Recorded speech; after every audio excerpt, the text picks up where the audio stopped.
పలాస నియోజకవర్గ రాజగోపాలపురం గ్రామాల్లో వైసీపీ పాలన ప్రజలకు విసుగు చెంది టీడీపీలోకి భారీగా చేరికలు జరుగుతున్నాయి. ఈ సభను ఉద్దేశించి పైలా చక్రధర్ మాట్లాడుతూ తెలుగుదేశం పార్టీ మీటింగులకు వెళ్లొద్దని వైసీపీ నాయకులు కార్యకర్తలకు 2,000 రూపాయలు ఫోన్ పే చేశారని, కానీ ఎవరు కూడా మాట వినకుండా భారీగా తరలివచ్చారని, ఇటువంటి చౌకబారు పనులకు స్వస్తి చెప్పండి ఆయన అన్నారు. నేను ఎంపీటీసీ అప్లికేషన్ నింపాను. ఎవరు పిచ్చిరెడ్డి పేరు ఏం పేరు?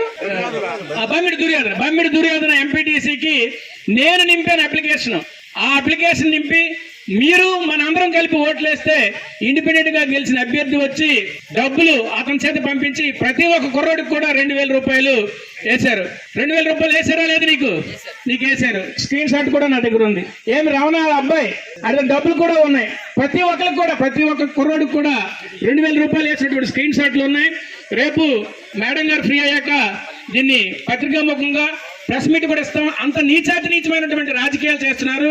దయచేసి మీటింగ్కి వెళ్ళొద్దని, ఎలక్షన్ కాదు, ఓటేయొద్దు, లేకపోతే ఓటేయమని కాదు, ఈ రోజు ఏర్పాటు చేసిన మీటింగ్కి వెళ్ళొద్దని 37 మంది కుర్రవాళ్ళకి మనం ఏర్పాటు చేసుకుంటే ప్రతి ఒక్కరికి కూడా 2,000 రూపాయలు ఫోన్ పే చేయించి ఈ మీటింగ్కి వెళ్ళొద్దని రాత్రి 2 గంటలకు వేశారు. ప్రతి ఒక్క స్క్రీన్ షాట్స్ కూడా మా దగ్గర ఉంది.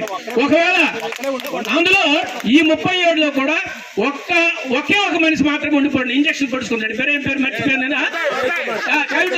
ఇంజక్షన్ పొడుచుకున్నాడు, మిగిలిపోయాడు. కానీ మిగతా వాళ్ళందరూ కూడా వచ్చారు.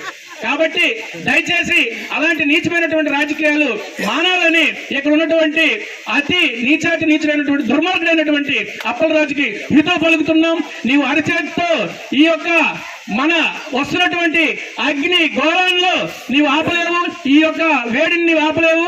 ఈ యొక్క మొత్తం ఈ త్రిశూల కూటమి ఏర్పాటు చేసిన వ్యూహంలో నీవు అంతమైపోతావు, మసైపోతావు. నీవు వచ్చి ఆపడానికి మాత్రం ప్రయత్నం చేయకని మరొకసారి చెప్తున్నాను.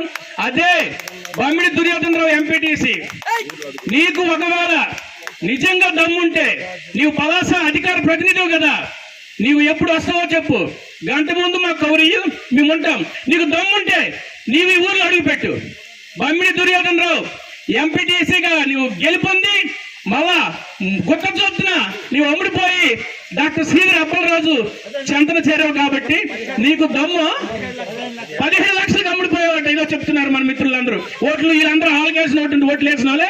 కాబట్టి నీకు దమ్ముంటే రాజగోపాలపురంలో అడుగుపెట్టు. రాజగోపాలపురంలో నువ్వు అడుగుపెట్టి నీవు వెళ్ళిపో. దొంగచాట్లు కాదు, పలానా రోజు రాజగోపాలపురం వెళ్తానని నీవు ప్రకటన నీవు దమ్ముంటే ఈ రాజగోపాలపురం నుంచి నువ్వు బయటికి వెళ్ళు.